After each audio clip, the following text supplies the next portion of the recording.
Olá, sejam todos bem-vindos a mais uma edição do Propaz Enem Digital aqui na TV Cultura. Esse que é o programa que te ajuda a conquistar uma vaga na universidade. E para começar o programa de hoje, nós trouxemos o professor Dantas de Física, ele que vai falar de calorimetria. Em seguida, o professor Anderson Costa de História e o assunto Revoltas Urbanas na República Velha. Para encerrar o programa, o professor Mauro Nascimento de Português vai falar da intenção textual. Preparados? Tenham todos uma ótima aula! Olá! Tudo bem, futuros calouros do Propaz Enem? Professor Dantas novamente aqui com você para trabalhar física, representando a área de ciências da natureza e suas tecnologias. Percebeu o tema? Calorimetria, muito importante. Duas habilidades podem ser cobradas em calorimetria. Futuro calouro Propaz Enem. Olha o que a gente vai trabalhar hoje. Muito importante, hein? Vamos na tela direto ao assunto? Olha só. Detalhe importante, habilidade número 3, confrontar interpretações científicas com interpretações baseadas no senso comum ao longo do tempo ou em diferentes culturas. Habilidade 7, selecionar testes de controle, parâmetros ou critérios para a comparação de materiais e produtos, tendo em vista a defesa do consumidor, a saúde do trabalhador ou a qualidade de vida. A gente está de volta aqui para te falar dessa coisa muito importante, dessa hoje conhecida como forma de energia, a energia chamada calor. Mas nem sempre foi assim não, futuro calouro. O calor, pela teoria, por exemplo, do Lavoisier, era algo substancial. O calor era uma substância que incorporava no corpo das pessoas, entrava, na verdade penetrava e tomava conta dos corpos. E essa substância, quando ela incorporava, ela nos dava a sensação de quente, a sensação de desconforto. Vê só uma interpretação dessa, que não é científica, uma interpretação baseada no senso comum, conforme o que eu acabei de te falar na habilidade número 3. Então, essa substância, chamada primeiramente de calórico, estava por toda parte. E quando ela se alojava nos corpos, os corpos teriam um aumento da sua temperatura. E se fossem pessoas, as pessoas que tinham o calórico, que depois foi chamado de calor, entrando em seu corpo, teriam a sensação de desconforto térmico. Eu tenho uma imagem para te mostrar. Olha essa imagem aqui, observa. Nesta imagem a gente coloca lá, teoria de Lavoisier sobre o calor como uma substância. Então, essa representação, este desenho, este bonequinho na esquerda, te mostra uma pessoa com uma quantidade de calor dessa substância em pouca quantidade. Na verdade, a quantidade reduzida faria com que a pessoa tivesse a sensação de frio, a sensação de não tão quente assim.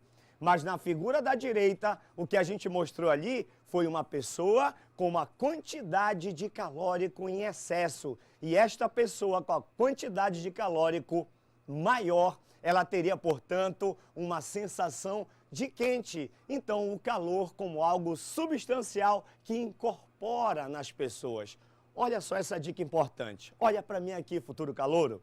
E é por isso, então, que até hoje a gente diz a frase, estou com calor. Quando você fala que está com calor, você está lembrando, você está remetendo a essa ideia, a essa teoria de que essa substância está incorporada em você e por isso você está com sensação de quente, de desconforto e diz, estou com calor. Hoje, nós sabemos que o calor, ele não é substância, que o calor, ele é uma forma de energia trocada entre corpos, uma forma de energia que não pode ficar estagnada. E grande parte dessa comprovação de que o calor não é substância se deve ao Joule, aquele mesmo que tem o seu nome sendo utilizado como unidade de energia, e vocês conhecem muito bem isso.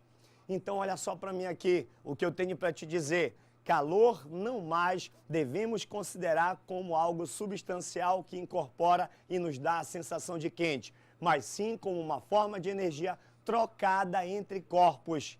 De acordo com o que eu estou falando, olha só o que tem aqui na tela para ti, futuro calouro, olha lá. importante você lembrar, a frase estou com calor, que remete à teoria do Lavoisier, está incorreta conceitualmente, já que nós sabemos que hoje o calor é uma forma de energia que você libera, que você recebe. Na realidade, quando você está com sensação de quente, é porque você está recebendo esta energia, você está sentindo esta energia e por isso você tem o desconforto térmico. Então eu não estou com calor não, eu estou sentindo o calor, eu estou recebendo o calor. É essa maneira que a gente tem que usar, essa forma que nós temos que nos expressar quando a gente quiser utilizar uma linguagem científica. Isso é muito importante. Lembra lá o que você leu? Confrontar interpretações baseadas no senso comum com interpretações científicas. Olha o detalhe agora importante. A gente vai te mostrar essa questão da troca de calor. O calor quanto energia sendo trocada entre corpos. Na tela, para você, futuro calouro do Propaz Enem. Olha só, o que eu tenho aqui, importante, a sensação de quente causada pelo recebimento de calor e a sensação de frio causada pela perda da mesma energia. Então, eu quero agora atenção aqui, futuro calouro, para mim. Importante, a sensação de quente, ela aparece quando você está recebendo essa energia chamada calor. E a sensação de frio, quando você está liberando, perdendo em uma alta taxa de transferência. Se você perde essa energia em grande quantidade, você vai ter a sensação de frio. Então, o frio não tem nada a ver com a questão de eu receber frio, de a gente receber um ar frio. Então, a questão não está bem associada a você estar recebendo o frio.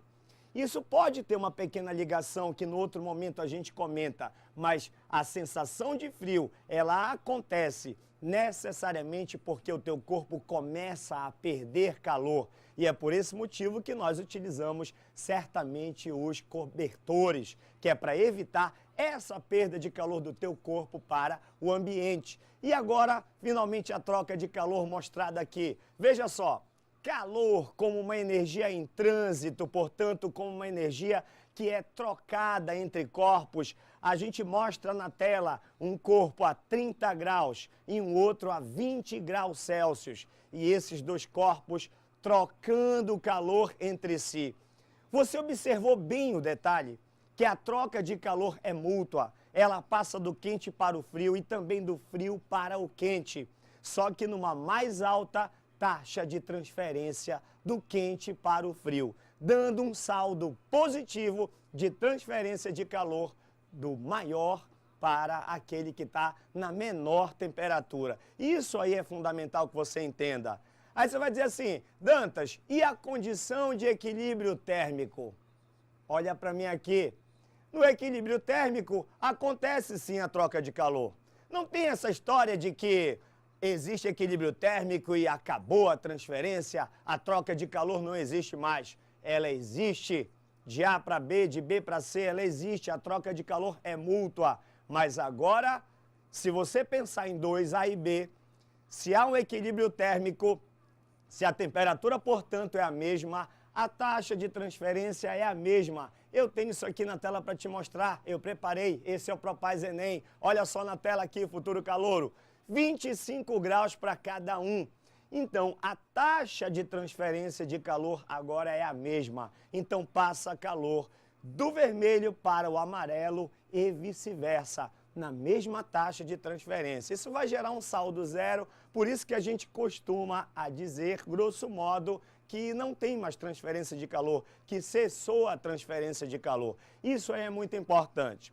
Pô, mas essa é a parte inicial, nós temos mais coisas para te dizer. Vamos na tela, vamos continuar, que tem muita coisa boa ainda que vai cair no Enem. Olha só, nesta prova do dia 12 de novembro, olha lá. Calor sensível.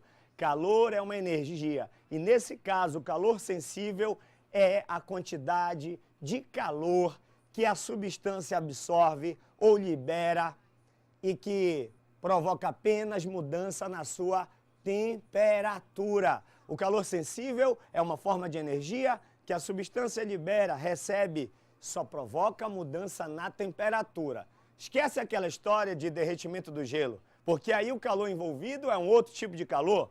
É o calor latente, que não é o que eu quero abordar aqui. Eu quero falar do calor que você viu na tela, que a barra de ferro está recebendo e que não está mudando o estado físico, está alterando a temperatura da barra de ferro, portanto a temperatura desse material. A gente vai continuar porque tem uma expressão fundamental. O nome dela é equação fundamental da calorimetria. Eu tenho ela aqui, olha só.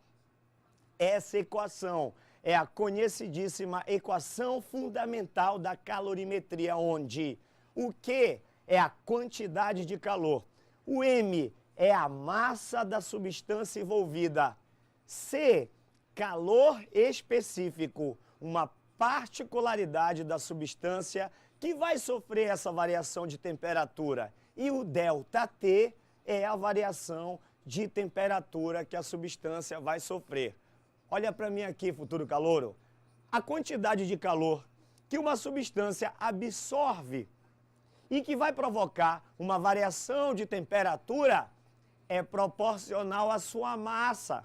Quanto maior a massa, maior a quantidade de calor absorvida ou liberada. É proporcional à variação da temperatura. Claro, quanto maior a variação da temperatura, maior a quantidade de calor absorvida ou liberada. Mas também depende da substância. Então a substância é fundamental. E o que vai caracterizar essa questão da substância ser sensível a elevar muito a sua temperatura ou até reduzir é o calor específico. Eu falei calor específico. Olha só, calor específico é fundamental, uma característica da substância e que é importante a gente tratar aqui, porque aí você vai entrar agora na habilidade 7, selecionar teste de controle, parâmetros, para você fazer comparação de materiais e substâncias. Eu tenho aqui para você o detalhamento sobre essa história de calor específico. Vamos na tela, vamos que é importante, esse é o Propaz Enem.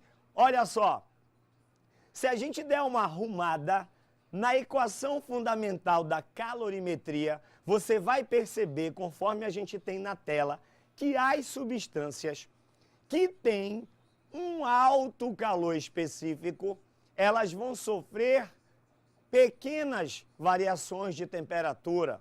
Você nota a estrutura da expressão como ficou quando eu levei o calor específico para o primeiro membro? Então isso te mostrou que a substância que tem alto calor específico, ela sofre pouca variação da temperatura. Isso significa, sem pormenores, que toda substância que tem um calor específico alto, se ela sofre baixas variações de temperatura, isso significa que ela tem dificuldade para aquecer e também tem dificuldade para esfriar. É muito importante isso, porque a gente vai agora aprender a comparar substâncias. Eu tenho isso aqui na tela. Olha só, calor específico da água é um dos maiores que existe na natureza. O calor específico da água, nesta unidade, que é a unidade usual do calor específico, 1 caloria por grama grau Celsius. Você ouviu o que eu falei? Você ouviu o que eu falei e viu que estava na tela? 1 caloria por grama grau Celsius é elevado, porque o calor específico da maioria das substâncias é 0,1, 0,02. Isso é muito importante. Então, esse calor específico, 0,1, 0,02, 0,3 das substâncias, te faz pensar que o calor específico da água é um dos maiores da natureza. E a água, tendo um dos maiores calores específicos da natureza, ela vai sofrer pequenas elevações de temperatura quando exposta ou submetida à presença de calor, diferente de outras substâncias aí. Veja só na praia, num dia ensolarado, se você comparar a temperatura da areia com a temperatura da água, 13 horas, mais ou menos, você vai perceber que no dia ensolarado, a água demora mais para esquentar, enquanto a areia já está extremamente quente, muito quente. Ora, a fonte é a mesma, energia solar, energia térmica. A água aquece, a areia aquece, mas sendo a mesma fonte, a areia esquenta mais do que a água. Claro que isso tem a ver com a quantidade também, mas não é só a quantidade. Mesmo que as quantidades fossem iguais e você expusesse a calor tanto a água quanto a areia, quem ia esquentar mais era a areia. A água tem dificuldade para esquentar porque o calor específico dela é elevado. E assim acontece com as substâncias de alto calor específico. Olha só aqui na tela, futuro calor, importante. Quem tem calor específico alto, sem pormenores, grosso modo, demora para aquecer e esfriar. É o caso da água, batata, goma do tacacá. E quem tem calor específico baixo, aquece rápido e resfria rápido. Areia, ferro, tucupi e por aí vai. Então, fundamental essa dica, que quando você compara substâncias, aquela que tem calor específico mais elevado, ela vai demorar mais para esquentar. E aquela que tem calor específico menor, ela vai esquentar mais rápido, se você mantiver a mesma quantidade. Isso é muito importante porque na comparação de materiais e produtos, naquela habilidade lá da seleção, selecionar testes de controle, você pode, por exemplo, no Exame Nacional do Ensino Médio da prova do dia 12, ter que comparar 5 materiais para escolher qual é o melhor material para constituir.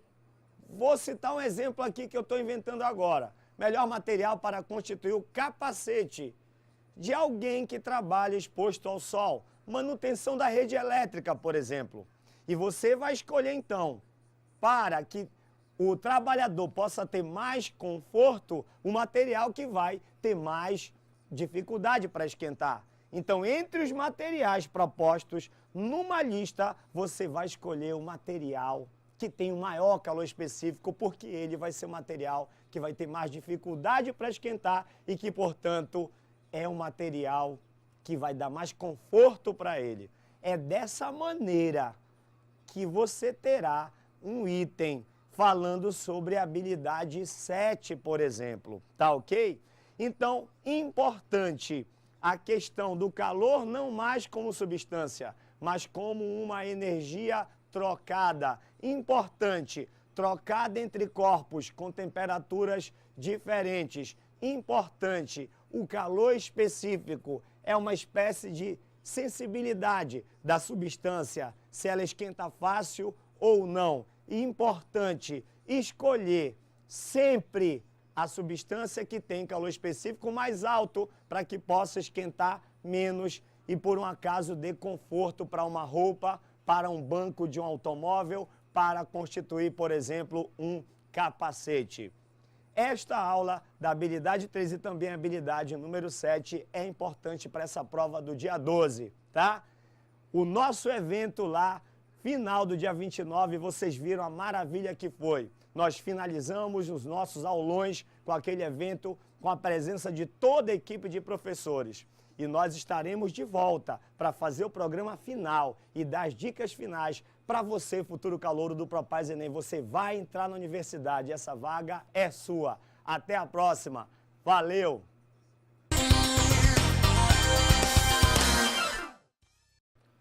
Olá, Propaz Enem Digital, estamos de volta.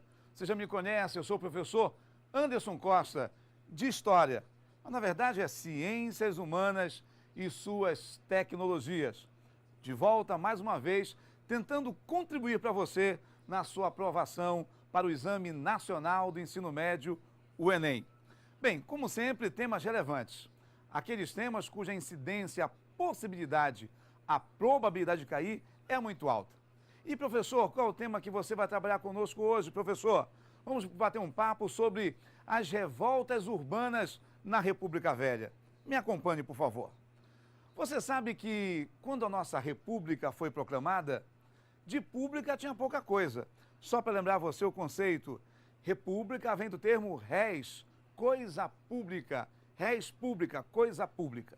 Lembrando aos senhores e senhoritas futuros universitários do estado do Pará, que quando a República no Brasil foi proclamada, você sabe, não foi com o clamor da população. Diga-se de passagem, o Brasil foi o último país das Américas a adotar o sistema republicano. Só no final do século XIX, na boca do século XX, você sabe, para ser mais exato, por volta de 1889. E é nesse contexto que, quando a República é proclamada, a então chamada República da Espada, depois veio a República Oligárquica, as duas juntas chamadas de República Velha, nós vamos ter a nossa primeira Constituição Republicana, a Constituição de 1891. Só para lembrar, nessa Constituição dizia que todos têm direito a voto, exceto as mulheres. Opa, metade do Brasil já não pode votar. Veja só, além das mulheres, menores, analfabetos, mendigos, padres e soldados, ou seja, a maior parte da população não podia votar. Então perceba que já havia uma exclusão social muito grande, uma exclusão política muito grande. Porém, essa exclusão também chega no campo econômico. Lembrar a vocês que, de Vargas para trás, para ser mais exato, de 1934 não havia salário mínimo. Você sabe disso. O patrão te pagava quanto quisesse pagar. Parece uma hipérbole, parece um exagero, mas a média de trabalho era de 15, 16, pasmem, até 19 horas por dia. Imagina só você trabalhar 19 horas num dia de apenas 24. Nesse contexto histórico, o sofrimento da classe operária no Brasil era muito grande. E você sabe, a capital, o Rio de Janeiro, acabou virando a efervescência de tudo isso. Sem um salário digno, sem condições trabalhistas, sem uma legislação que o protegesse, a classe operária, em especial, estava à mercê da sua própria sorte. E é nesse contexto que a indústria, de certa forma, começa a ser alavancada na capital, Rio de Janeiro. E é aí que, quanto mais longe, pense comigo, quanto mais longe do local de trabalho você morar, pior para você. Quanto mais perto, melhor. Mas como é que eu vou morar no centro do Rio de Janeiro sem ter condições para pagar um aluguel? E aí surgem as alternativas, aquilo que nós vamos chamar de os cortiços. Percebeu o assunto que eu vou conversar com vocês? Exatamente esse que está aqui no quadro. A revolta da vacina. Foca aqui. A revolta da vacina. Essa é a primeira de muitas revoltas urbanas que eu e você vamos debater aqui no Propaz Enem Digital. Foca aqui, foca aqui. Anderson, o que é que eu tenho que saber sobre a revolta da vacina? E o que é que tem a ver isso com cortiço? Me acompanhe, por favor. O que eram os cortiços? Os cortiços eram grandes casarões da época do Império, com 10, 15 até 20 quartos.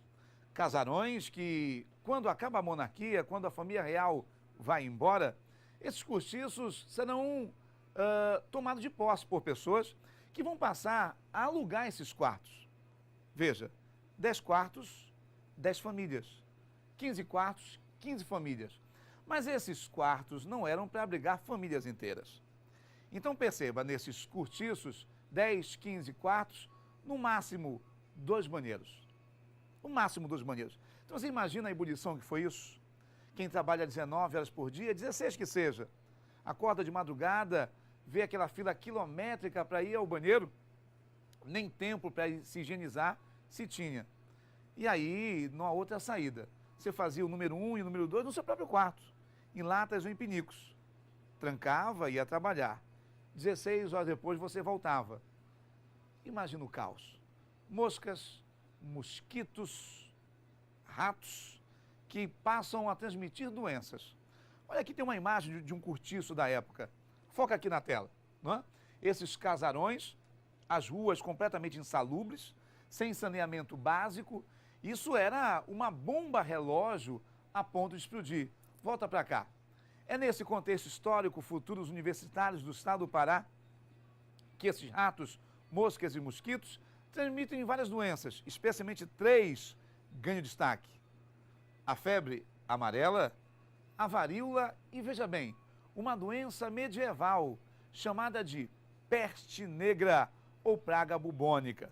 em pleno Rio de Janeiro, do início do século XX, eu tenho essas doenças eclodindo, doenças medievais. Isso causa uma desmoralização política para a República que acabava de nascer.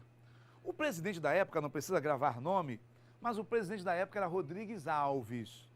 Ora, pense você e eu comigo, ciências humanas e suas tecnologias. Onde está a culpa para essas epidemias?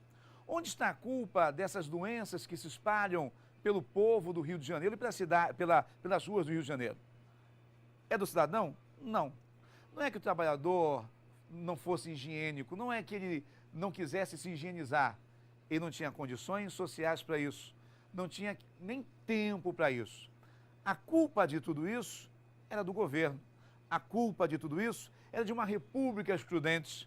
A culpa de tudo isso é a falta de assistência governamental à classe operária, ao povo de modo geral. Mas, veja só, essa visão sociológica que eu e você estamos tendo nesse momento não se tinha na época.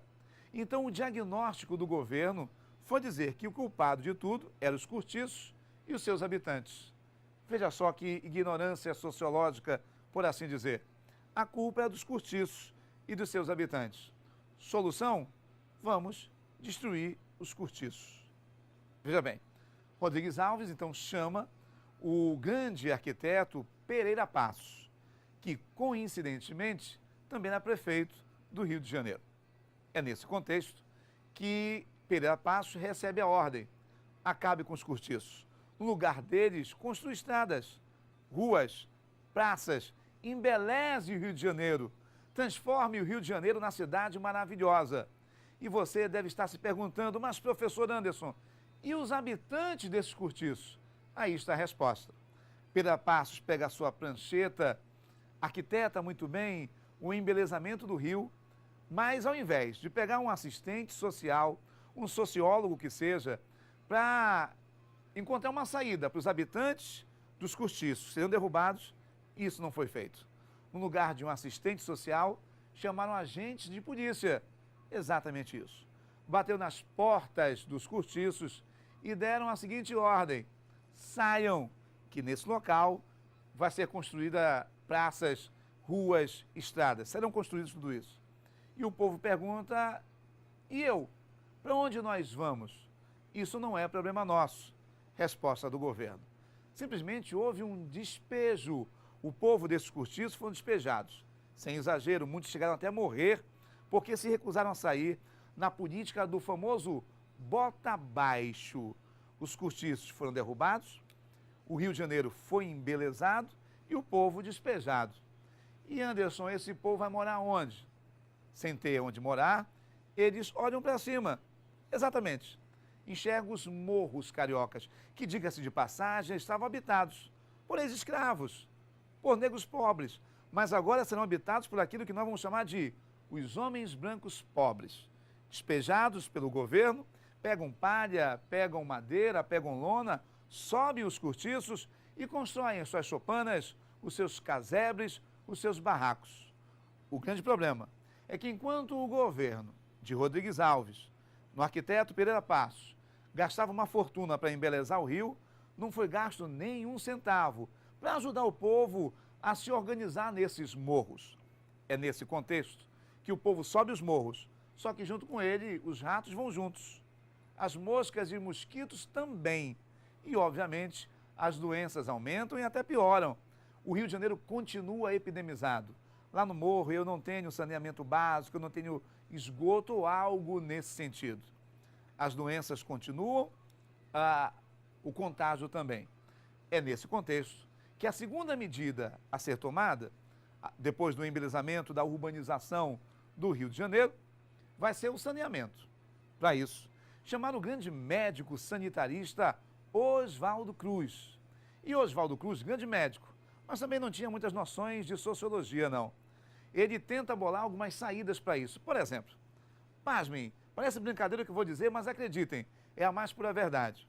Se a peste negra, por exemplo, era transmitida pela pulga do rato, olha a saída que Oswaldo Cruz deu. Começa a oferecer dinheiro ao povo por cada rato capturado. Eu estou falando de um povo sem salário mínimo, em condições miseráveis, paupérrimas. E aí, se eu pago por cada rato capturado, o povo vai capturar rato? Claro que vai. Mas acredite, também vai reproduzir os ratos.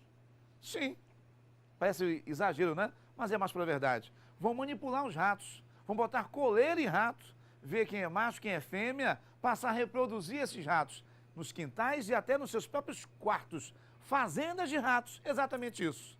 Isso mostra a futuros universitários o quanto a nossa república carecia de uma sensibilidade sociológica. E aí o governo percebeu a grande besteira que fez. O povo passa a manipular rato, vender alguns, guardar outros para poder reproduzir. As doenças só fizeram aumentar. Essa ineficiência foi acompanhada por outras.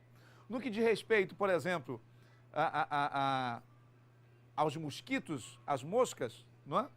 Que passam a contaminar a população, o governo também vai tomar medidas completamente ineficientes. Mas no meio disso, surgiu uma solução. Surgiu uma saída até então cientificamente plausível.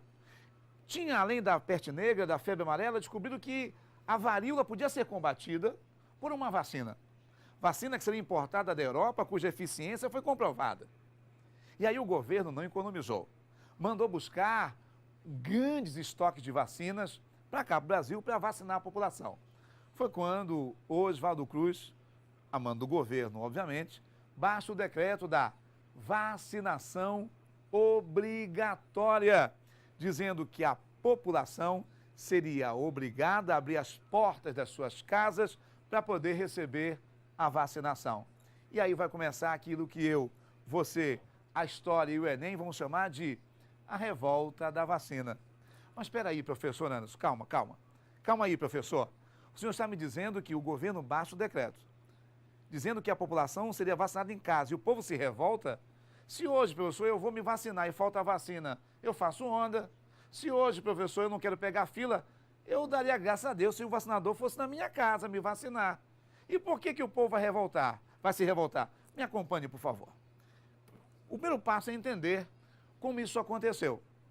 A revolta da vacina, quando lança uma vacinação obrigatória, o povo aproveitou para externar todo o seu descontentamento com o governo autoritário. O governo que quer obrigar o povo a abrir as portas das suas casas para poder ser vacinado é o mesmo governo que autoritariamente o despejou dos cortiços. Então entenda, leia, aprenda a revolta da vacina como uma revolta contra o autoritarismo. O governo não dialogou com o povo, baixa o decreto sem um processo de conscientização. Aí você deve estar insistindo ainda, mas professor Anderson, ainda assim eu abriria as portas da minha casa porque isso é para me salvar. É aí que está o problema. Atenção, Enem. O povo da época não foi convencido pelo governo. Havia uma onda de boataria, que naquela seringa não havia solução. Que o governo de repente queria matar os doentes, matar os velhos. O povo não confiava no governo. Como é que eu vou confiar num governo que me despejou? E tem uma outra questão. Não seria a parte epicentral, mas eu também não posso deixar de alertar você. Tem uma parte cultural aí. Eu vou tomar um cuidado muito grande de externar isso para você. Como assim parte cultural, professor? Eu vou até vir para essa câmera aqui. Hoje, as meninas mostrarem ombro normal, tranquilo. Estamos em 2017. As meninas usarem short, tranquilo. Só que estou falando de 1904.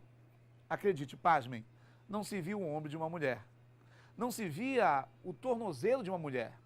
Então você imagina, na época, os pais de família permitirem que um vacinador, muitas vezes na sua ausência, visse o ombro da sua filha ou de sua esposa, abaixasse a saia de sua filha ou de sua esposa e para aplicar uma vacinação no bumbum ou no ombro. Isso na época era inaceitável. Então perceba que a revolta à vacina não tem o motivo, são os motivos. Obviamente, a parte epicentral disso é a revolta de um povo que não tem direito a voto, que não tem direito a salário mínimo, que não tem direito a uma república pública, usa essa revolta para poder se rebelar.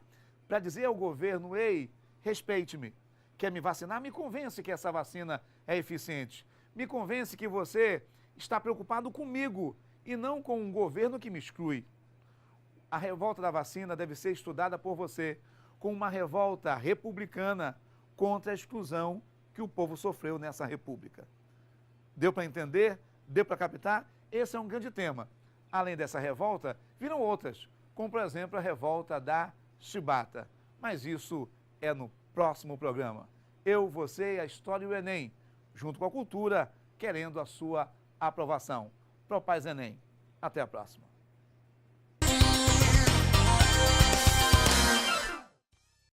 Olá, mortais, tudo bem? Tá chegando a hora do nosso dia, né, especial, o Enem tá chegando.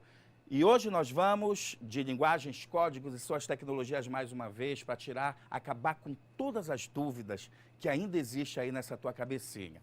Fica calmo, fica tranquilo, o sucesso é garantido. O Propaz Enem chegou e vamos para cima. Ora, qual a nossa competência de hoje? Nosso assunto é intenção textual, né? Lembrar sempre que toda vez que eu produzo um texto, eu sempre tenho uma intencionalidade. E hoje nós vamos tentar descobrir, decifrar qual a intencionalidade do texto. Qual a intenção do autor na hora de criar determinado texto. Ora, qual seria a nossa competência diária? A competência diária 6, compreender e usar os sistemas simbólicos das diferentes linguagens como meio de organização cognitiva da realidade pela constituição de significados, expressão, comunicação e informação. Habilidade de número 19. Analisar a função da linguagem predominante nos textos em situações específicas de interlocução. Muito bem. Qual é o nosso ponto de partida para a nossa aula de hoje? Função da linguagem. Todo texto, né, quando produzido, traz consigo a intencionalidade do autor. São 6 as funções da linguagem. Observe nesse quadro.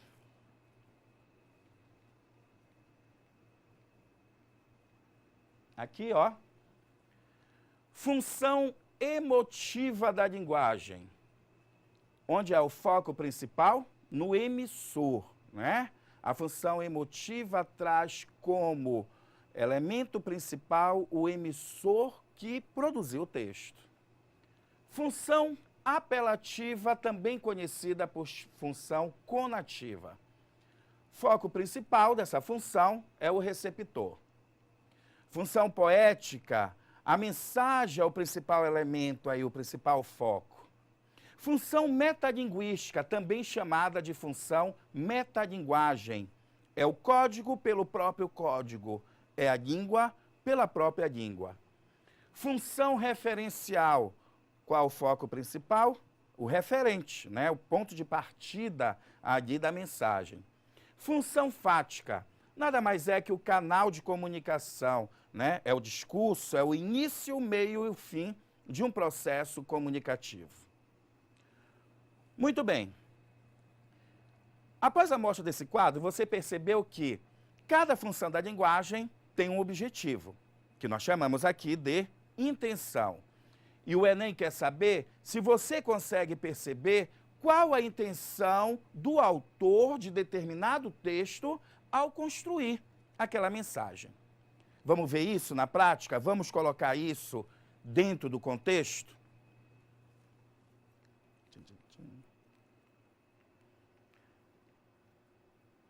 Observe aí a nossa primeira imagem, olhem só.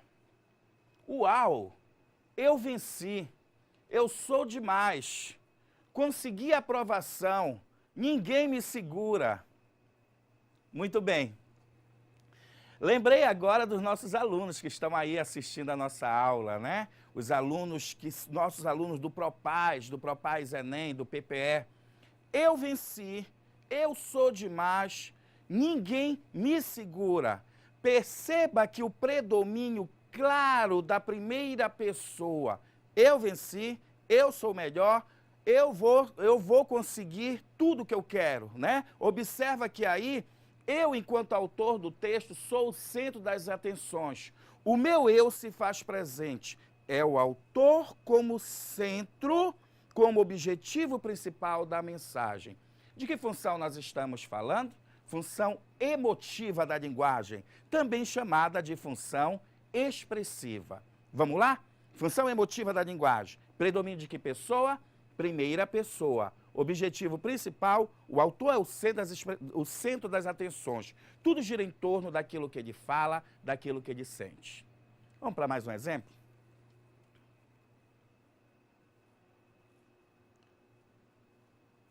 Observe aí, né? Típico de Enem. Olha aí, galera.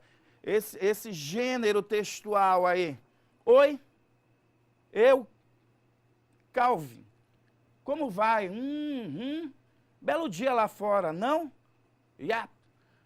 Ouça, eu suponho que você deva estar pensando por que eu liguei. Muito bem. Analisando aí esse contexto, né, este texto, você observa que o canal de comunicação é o foco principal aí, né? Você observa que o diálogo, ele se dá, o início do diálogo, nós temos aí o meio do diálogo, em algumas expressões clássicas como oi, olá, tudo bem, como vai? Você observa também ali o meio do diálogo, né? Pois é. Muito bem. Toda vez que um texto é constituído por um diálogo com início, meio e fim. Olá, tudo bem? Pois é, né? Até logo. O código ali, o canal de comunicação, melhor dizendo, o canal de comunicação é o foco principal. O diálogo, o discurso entre transmissor e receptor. Eu só posso estar falando de que função mortais? Função fática da linguagem. Função fática, canal de comunicação. Então, vamos lá? Primeiro momento, nós vimos a função emotiva. Predomínio de que pessoa? Primeira pessoa. Eu, autor, sou o centro das atenções. Expressar os meus sentimentos. Segunda função, função fática. Início, meio e fim do discurso, do diálogo. É o canal de comunicação como elemento principal. Vamos para mais um contexto aqui? Muito cuidado, muita atenção. Isso já foi questão de prova do Enem, né? Observe aqui este texto. Felicidades, mamãe. Oh, um livro. Obrigada, Mafalda. Muito bem. Aonde está o X da questão aqui? Vamos analisar juntos? A Mafalda, ela vira... Eu vou voltar aqui, ó. Felicidades, mamãe. Ó, um livro. Obrigada, Mafalda. Perceba que a Mafalda, ela dá um presente para a mãe, né? Felicidades, vírgula, mamãe. A mãe abre o presente, tira o papel e vê, ó, um livro. Obrigada, Mafalda. Perceba que, de uma forma ou de outra, o autor do texto tenta conceituar, traduzir o significado da palavra felicidade. Ora, aí para as duas personagens, o que viria a ser felicidade? Felicidade é um livro. O livro virou sinônimo de felicidade. É como se houvesse aí neste contexto a tradução, a explicação do significado da palavra felicidade. Muito bem. Função metalinguística ou metalinguagem. Objetivo principal, explicar o significado. É a língua portuguesa explicando a própria língua portuguesa. É o código explicando o próprio código. Você vai lembrar disso agora. Qual é o nosso melhor exemplo para você não se perder na função metalinguística? O dicionário. Qual é o objetivo principal do dicionário? Explicar o significado. Tudo ok? Vamos para mais um exemplo?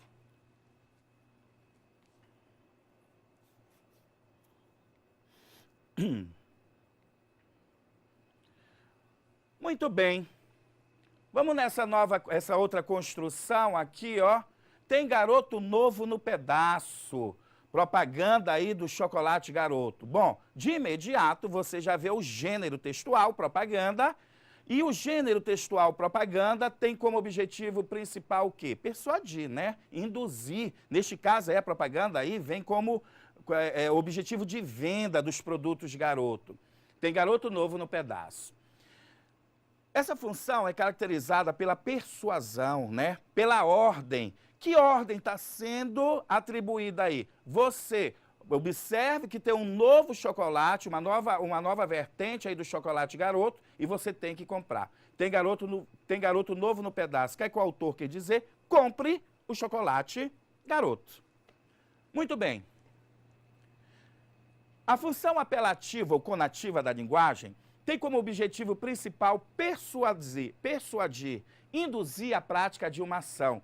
É quando nós somos, a propaganda é o melhor exemplo, né? Nós somos constantemente vítimas desse processo da propaganda.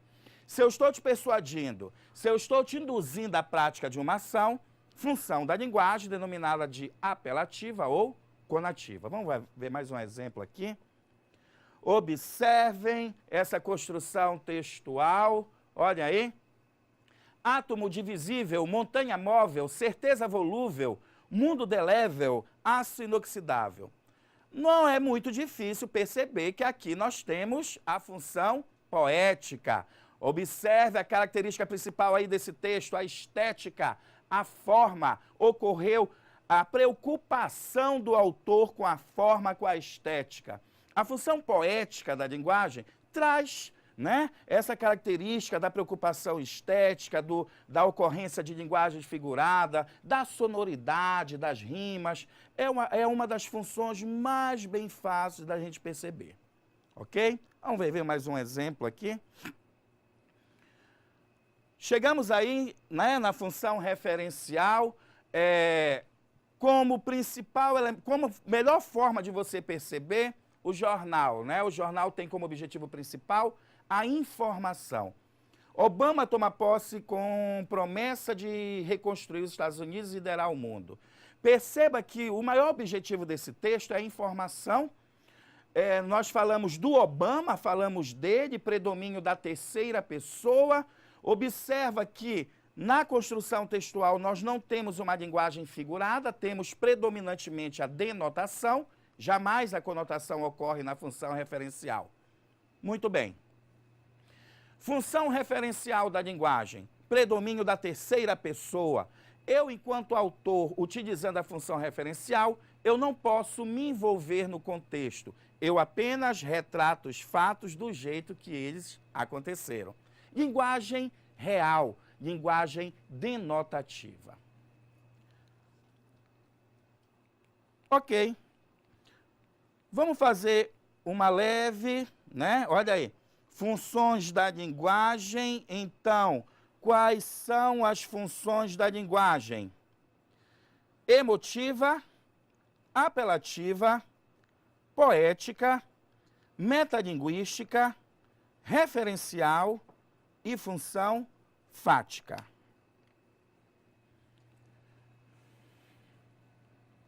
Para concluir nosso raciocínio de hoje, vamos recordar? Transmissor, receptor, texto. Ora, quem cria um texto possui uma intenção, a intenção textual. As funções da linguagem, elas surgem justamente para justificar a intenção de cada autor, a intenção de cada texto. E o Enem quer saber se você consegue perceber qual foi a intenção do autor ao construir determinado texto. Então, vamos lá? Se eu quero informar, a função referencial. Se eu quero expressar sentimentos e opiniões, função emotiva. Se eu quero criar o canal de comunicação, função fática.